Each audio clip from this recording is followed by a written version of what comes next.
Hello everyone, मैं ज़रीफ़ अकबर।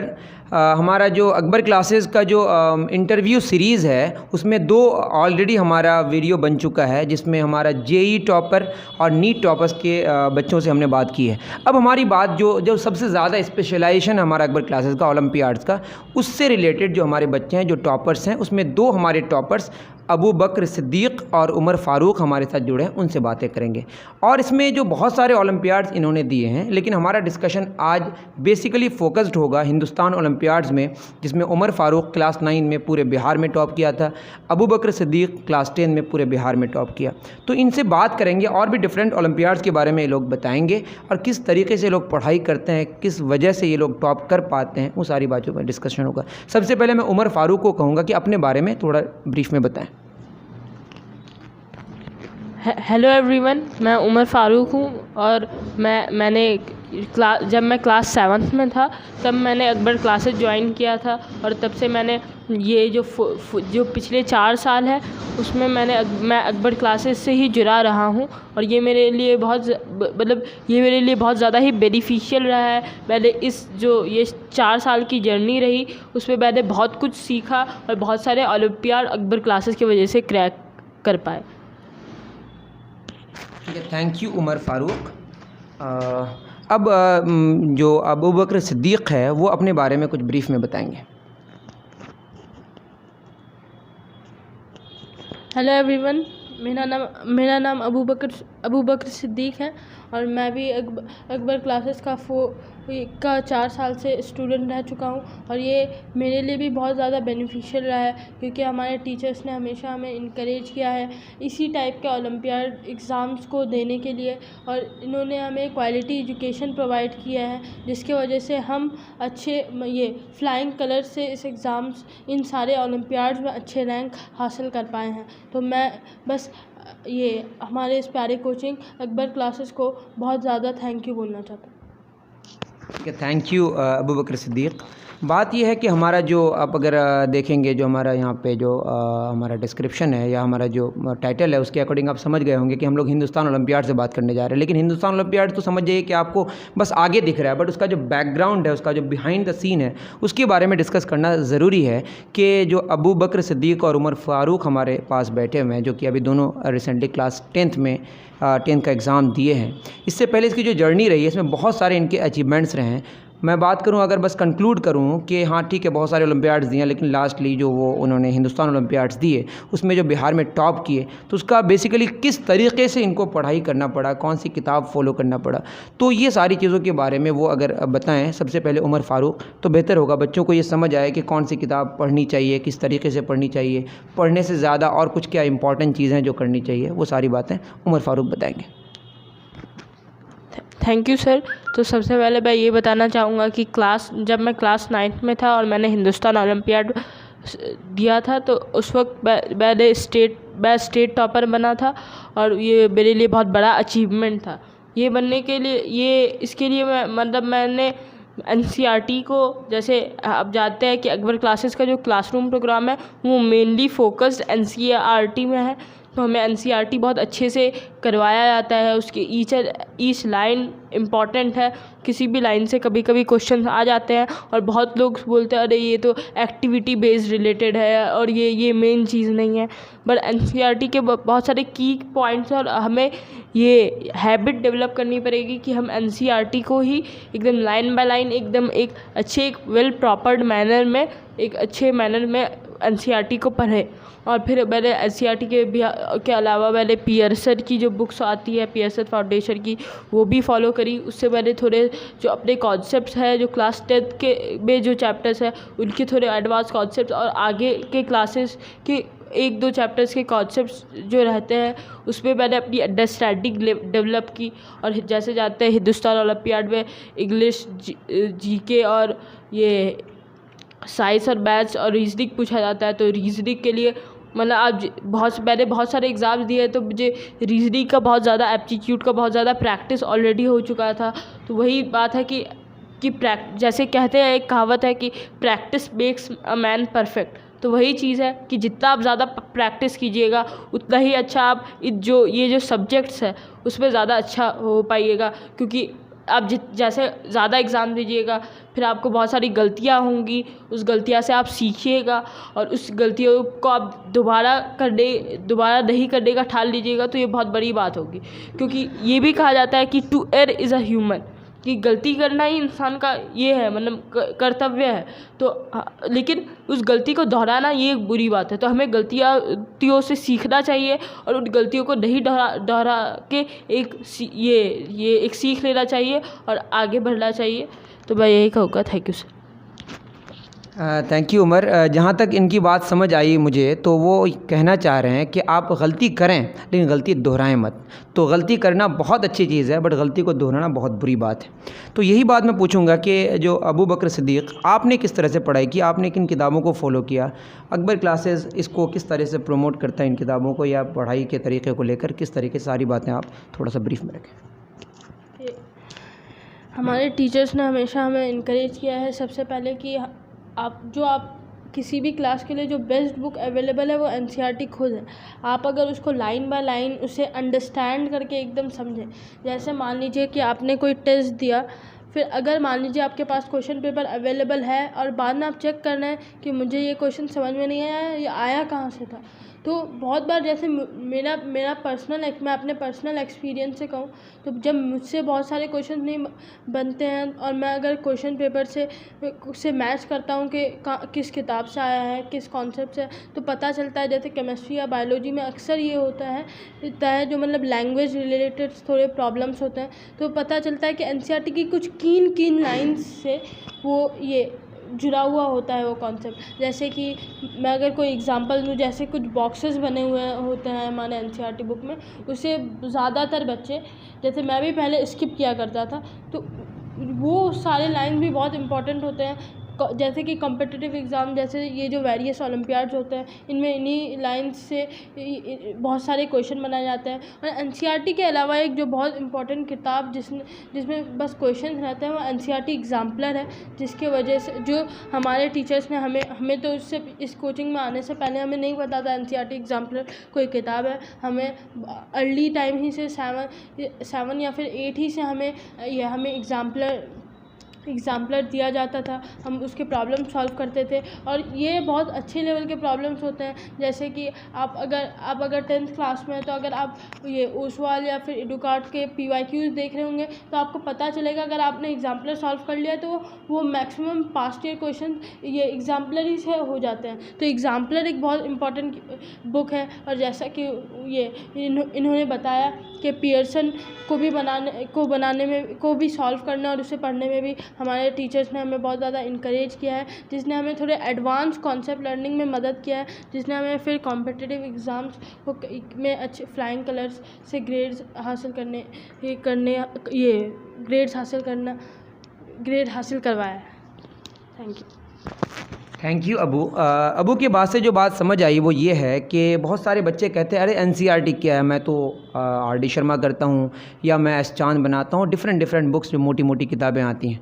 तो बात ये है कि आप एनसीईआरटी पढ़ना सीखें। इन्होंने कहा कि इसमें जो जब आप एनसीईआरटी के एक्सरसाइज को एज अ एक्सरसाइज बस अगर करेंगे तो मुझे लगता है आपको एक छोटी किताब नज़र आएगी, लेकिन उसके पीछे जो आप उसके कंसेप्ट्स, उसमें बॉक्स में जो चीज़ें होती हैं, मैं जानता था पाई का जो वैल्यू होता है वो 22/7 होता है, लेकिन आप अकबर क्लासेस में आएंगे तो बच्चे कहेंगे कि पाई 22/7 के इक्वल नहीं होता है, वो अप्रॉक्सीमेटली इक्वल है, पॉइंट के बाद 2 डेसिमल डिजिट तक।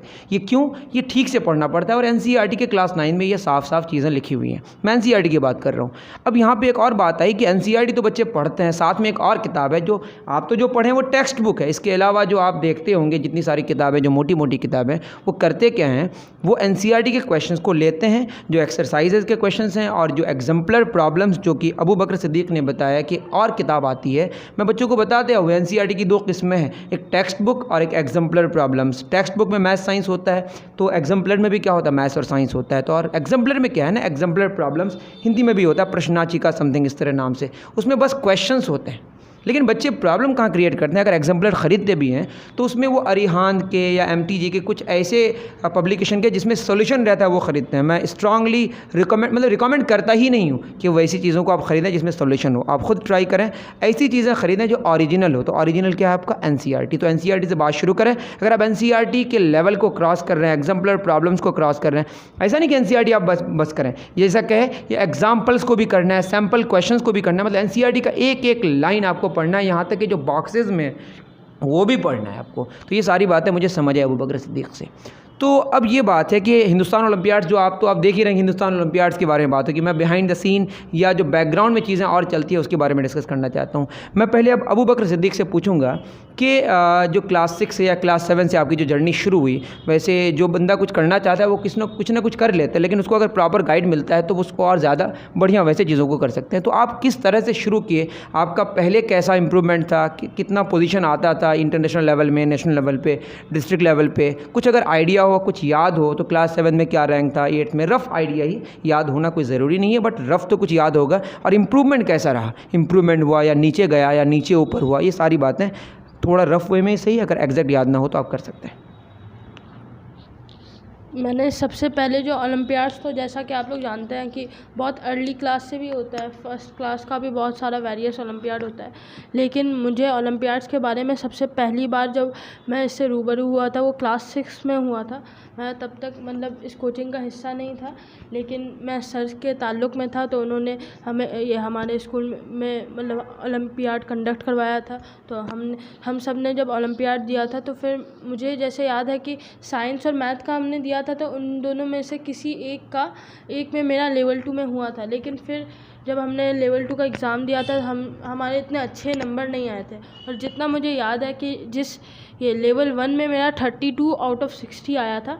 और ये अब मैं अगर इम्प्रूवमेंट के बारे में बात करूं तो 7 क्लास में इससे थोड़ा इम्प्रूवमेंट हुआ। और मैं अपने से इस बात से खुश हूं कि मैं IMO जो ये इंटरनेशनल मैथमेटिक्स ओलंपियाड जो SOF के कंडक्ट करवाती है, मैं क्लास 6, 7, 8 तक तीनों में मेरा स्कूल रैंक 1 रहा था। और मैं लेवल 2 के लिए अपीयर होने के लिए एलिजिबल भी हुआ था। तो फिर ऐसे ही देखते देखते मैंने क्लास 8 में मेरा ये क्लास 6 में जैसा कि मैंने बताया 32 आउट ऑफ 60 आया था। और क्लास 8 में मेरा IMO में के लेवल 1 में 57 आउट ऑफ 60 आया था, इंटरनेशनल रैंक 43 आया था। ये मेरे लिए उस वक्त का सबसे बड़ा अचीवमेंट था इन टर्म्स ऑफ ओलंपियाड। इससे मैं पर्सनली बहुत खुश था। और फिर मैं क्लास 6 और 7 में तो मैंने मेनली बस साइंस ओलंपियाड फाउंडेशन SOF ही के ओलंपियाड दिए थे। लेकिन इसके बाद हमारे क्लास 8 में हमारे साथ और भी बहुत सारे ओलंपियाड्स से हमारा इंट्रोडक्शन हुआ, जैसा कि यूनिफाइड काउंसिल के 2 ओलंपियाड्स UIMO और NSTSE होता है। और फिर इसके बाद हमारे सिल्वर जोन फाउंडेशन का ये मैथ्स और साइंस का होता है। फिर ये एक ISFO का मुझे फुल फॉर्म तो याद नहीं है, उसका भी साइंस और मैथ का ये ओलंपियाड होता है। तो सभी का सिस्टम बेसिकली ओलंपियाड्स का सिस्टम यही होता है कि अगर आपने लेवल 1 में आपने अच्छा करा तो आप फिर लेवल 2 को अपीयर करने के लिए एलिजिबल हो जाते हो। तो ये हमारा सक्सेसफुली हमने सारे ओलंपियाड में अपना लेवल 1 क्लियर करके हम लेवल 2 के लिए अपीयर हुए थे। और और सभी के अप्रॉक्स ये NSTSE और UIMO का लेवल 2 नहीं होता है।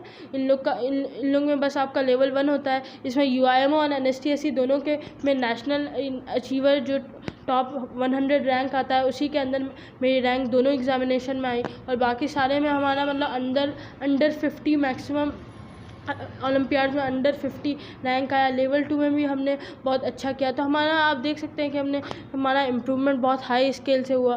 फिर हमने उसी साल हमने क्लास 8 में जो HBCSE के ज़रिए जो ये ओलंपियाड्स कंडक्ट होते हैं, जिनका अभी नाम हो गया है इंटरनेशनल ओलंपियाड क्वालिफायर फॉर, जो कि वेरियस सब्जेक्ट्स के लिए होता है। आप जिसमें भी इंटरेस्टेड हो तो आप उसमें अपीयर हो सकते हैं। जैसे मैं पर्सनली मुझे लग रहा था कि मेरे अंदर मैथ्स का स्कोप है, मैं मैथ्स वाले ओलंपियाड में अच्छा कर सकता हूँ। तो मैं इन तीनों साल में मैथ्स के लिए तैयारी करता रहा। और ये ओलंपियाड थोड़े बहुत ज़्यादा एडवांस कॉन्सेप्ट्स के क्वेश्चन इसमें पूछे जाते हैं। तो इसमें क्वालिफ़िकेशन एक बहुत बड़ी बात होती है।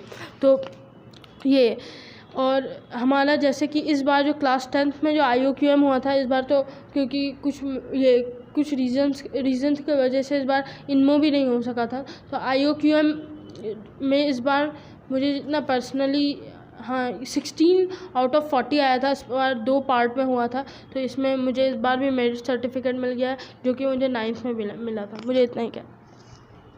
Thank you Abu.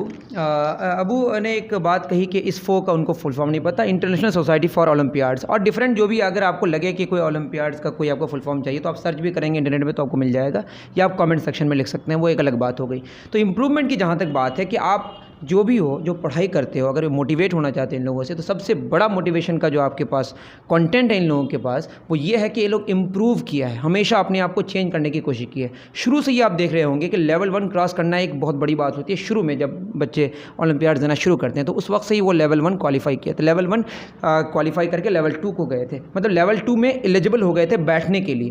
तो ये एक बहुत बड़ी बात होती है। लेकिन उन्होंने फिर ये सोचा कि जब मैं लेवल 2 क्वालिफाई कर सकता हूँ तो इससे आगे भी कुछ कर सकता हूँ। तो नेक्स्ट ईयर ही उन्होंने 8th क्लास में, आप देख सकते हैं कि इंटरनेशनली वो 100 के अंदर इंटरनेशनल लेवल में, जिसमें हज़ारों स्कूल पार्टिसिपेट करते हैं एक एग्ज़ाम में, उस एग्ज़ाम में पूरे वर्ल्ड में 100 के अंदर आना एक बहुत बड़ी बात होती है। और 60 में 57 स्कोर करना, ये तो इतनी बड़ी बात है कि मैं नहीं कर सकता, तो एक बहुत बड़ी बात है। उसके बाद फिर इन्होंने HBCSE Homi Bhabha centre for science education, जिसके अंतर्गत जो एग्जामिनेशंस होते हैं, प्री रीजनल मैथमेटिकल ओलंपियाड, वो क्वालिफाई किया। उसके बाद RMO के लिए वो एलिजिबल हुआ, फिर रीजनल मैथमेटिकल ओलंपियाड क्वालिफाई करके फिर इनमो के लिए एलिजिबल हुआ, इंडियन नेशनल मैथमेटिकल ओलंपियाड। तो ये सारी जर्नी में बात ये समझ आती है कि जो अबू बकर सिद्दीक की जर्नी रही है वो बिल्कुल इंप्रूवमेंट होते हुए रही है। और उम्मीद करता हूँ, और इंप्रूवमेंट का लेवल ये है कि क्लास 10 में इन्होंने पूरे हिंदुस्तान ओलंपियाड में, जो बिहार के ही लेवल में टेस्ट होता है, मतलब अलग अलग स्टेट के अकॉर्डिंग टॉपर डिक्लेयर किया जाता है, जिसमें ये टॉप किया है बिहार के लेवल में। अगर आप हिंदुस्तान ओलंपियाड्स के साइट में जाइएगा, hindustanolympiyaads.in के साइट में, तो सबसे पहले जो आपको फ्रंट पेज मिलेगा उसमें अबू बकर सिद्दीक को आप देख सकते हैं। उसी तरीके से हमारे पास उमर फारूक है, जो कि क्लास 9 में पूरे बिहार में टॉप किया था और डिस्ट्रिक्ट टॉपर भी रहा है वो। तो ठीक है, वो अपनी बातें, अपनी जर्नी को बताएगा किस तरह से उन्होंने इम्प्रूव किया और किस तरह से आप पढ़ाई करेंगे। Thank you again sir. तो मैं अपने भाई की तरह सर से क्लास 6 से ही हमारी सर से ताल्लुक़ थी। तो हाँ, उसी साल हमने पहली बार SOF का ओलंपियाड दिया था, NSO और IMO। तो उसमें अनफॉर्चुनेटली मेरा किसी में भी सेकेंड लेवल में नहीं हुआ था। फिर क्लास 7th में NSO और IMO में, क्योंकि मेरी मेमोरी इतनी स्ट्रांग नहीं है तो मुझे एग्जैक्टली याद नहीं है, पर एक में शायद हुआ था मेरा लेवल 2 में। और फिर मैं क्लास 8th में याद है, तो उसमें मेरा जोनल रैंक बहुत अच्छा था। मेरा जोनल रैंक इनफैक्ट 8 आया था। उसके वजह से मुझे 1000 रुपीज़ का वर्थ गिफ्ट वाउचर मिला था, जिसकी वजह से मैं 1000 वर्थ बुक्स बाय कर सकता था MTG के।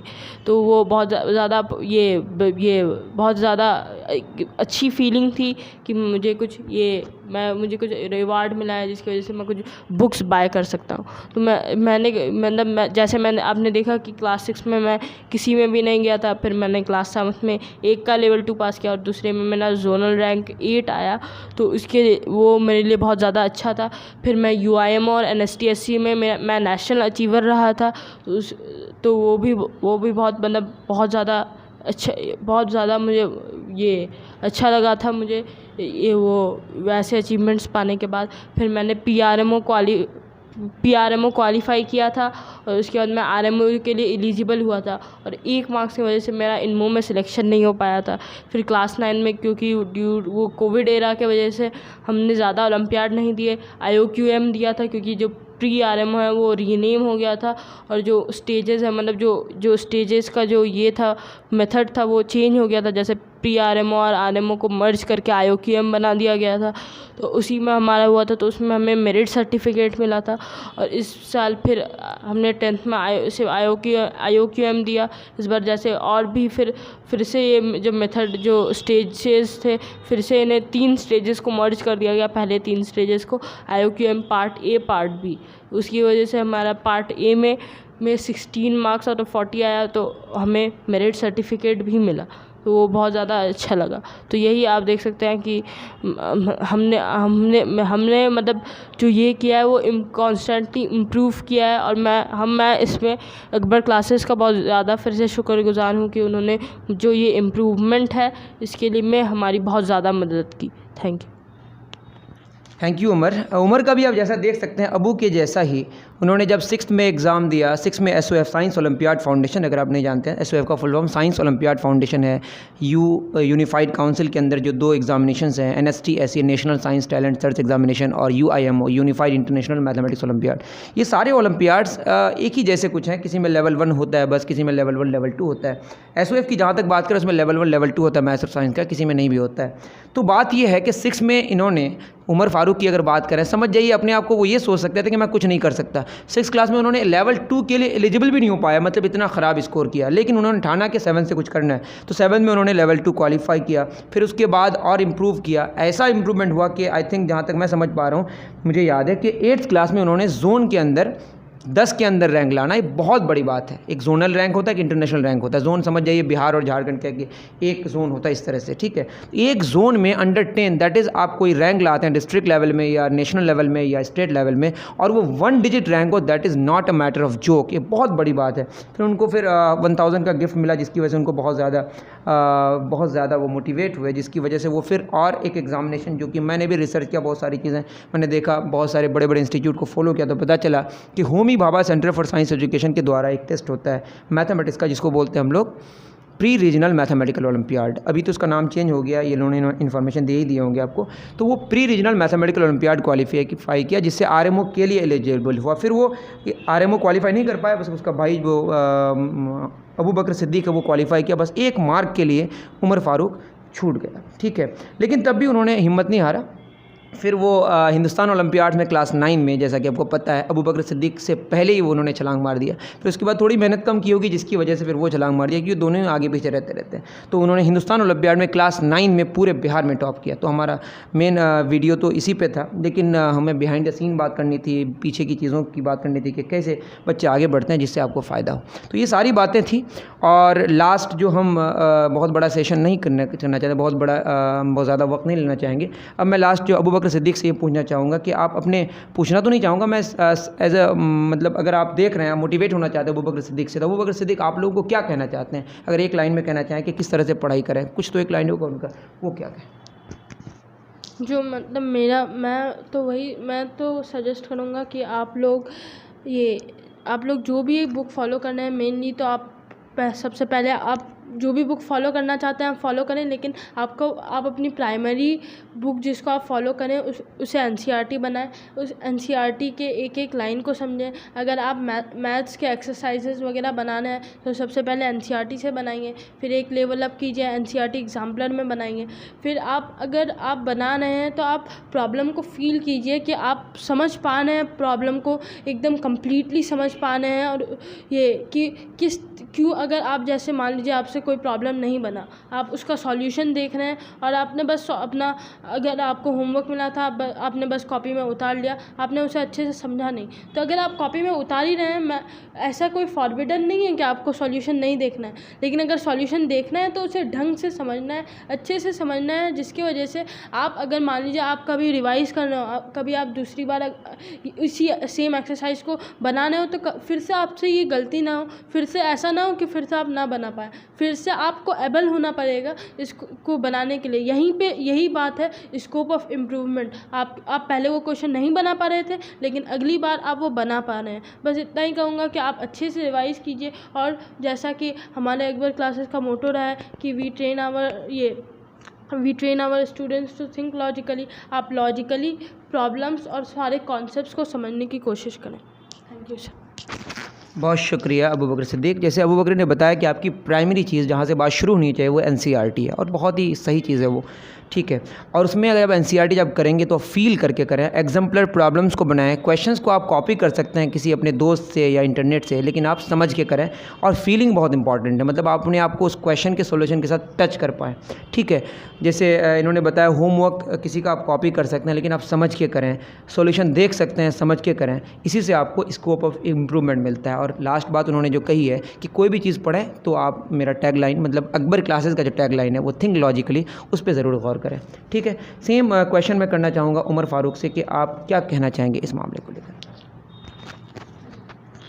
मेरा भी वर्डिक्ट यही रहेगा कि जो अपना जो बेस है वो पहले एनसीईआरटी को मतलब एनसीईआरटी के जो क्वेश्चंस है उसको आप ये एबिलिटी डेवलप करें कि उसे सॉल्व करें अच्छे से, उसके हर एक क्वेश्चन को, उसके हर एक लाइन को समझें। और जो भी है फिर आप एक ये सीढ़ी ऊपर चढ़ें, एनसीईआरटी एग्जाम्पलर करें, फिर आपको और ज़्यादा मतलब वो भी इजीली हो जा रहा है तो आप पियर्सन फाउंडेशन सीरीज़ या कोई और बुक ये कर सकते हैं। फिर मतलब उसे आप एकदम अच्छे से करें ताकि उससे जो आपके जो कॉन्सेप्ट्स है एक एडवांस्ड लेवल पे बिल्डअप हो जाएंगे। और हो सकता है 1-2 चैप्टर आगे के क्लासेस के भी ये आपको समझ आने लगे और आप जब आगे जाके उस चैप्टर्स को पढ़िएगा आगे के क्लासेस में तो आपके लिए रिलेटिवली ईजियर होगा। तो सर मैं यही कहूँगा। Thank you Umar. उमर ने भी बात वही कही, लेकिन उमर ने एक एक्स्ट्रा बात जोड़ी, वो ये है कि आप एनसीईआरटी से शुरू करें, फिर एनसीईआरटी जब ख़त्म करें तो एनसीईआरटी एग्जाम्पलर प्रॉब्लम्स पढ़ें। फिर मैं कह रहा हूँ एनसीईआरटी पढ़ने का मतलब ये नहीं बस एक्सरसाइज करें, आप पूरा एनसीईआरटी थ्योरी के साथ पढ़ें, बॉक्स के साथ, ठीक है। उसके बाद अगर आप ये सारी चीज़ें कंप्लीट करके अगर आपको प्रेशर नहीं हो रहा है इस पर, तो आप थोड़ा और प्रेशर ले सकते हैं पॉजिटिवली, वो है पियर्सन करें। पियर्सन के अलावा और भी किताबें आती है, बट स्ट्रांगली मैं भी रिकमेंड करता हूँ पियर्सन, क्योंकि मैं पियर्सन से बहुत ज़्यादा ही जुड़ा हुआ हूँ। तो पियर्सन आप एडवांस लेवल के लिए कर सकते हैं। तो ये सारी बातें थीं जो अबू और उमर से हम सीख सकते हैं। इस तरह की चीज़ें हम लोग, इस तरह का और भी इंटरव्यू हमारा 2 ऑलरेडी हो चुका है जो कि आप इंटरव्यू सीरीज़ के प्लेलिस्ट में जाके देख सकते हैं, वो मैं लिंक में डाल दूंगा। तो ये सारी बातें थी। इसी तरीके से अगर आप कहेंगे तो हम लोग और भी इंटरव्यू सीरीज़ को और आगे बढ़ाएंगे। ओलंपियाड्स के और भी जो टॉपर्स हैं, ऐसा नहीं कि यही हैं, अगर आप देखेंगे हमारे कम्युनिटी पोस्ट में तो आपको बहुत सारे बच्चे मिलेंगे, उन बच्चों का भी इंटरव्यू उम्मीद है कि हम लोग लेके आएंगे अगर आप कहेंगे तो, ठीक है। बहुत बहुत बढ़िया सेशन रहा Abu Umar, thank you very much. ठीक है, मिलते हैं फिर नेक्स्ट एपिसोड में।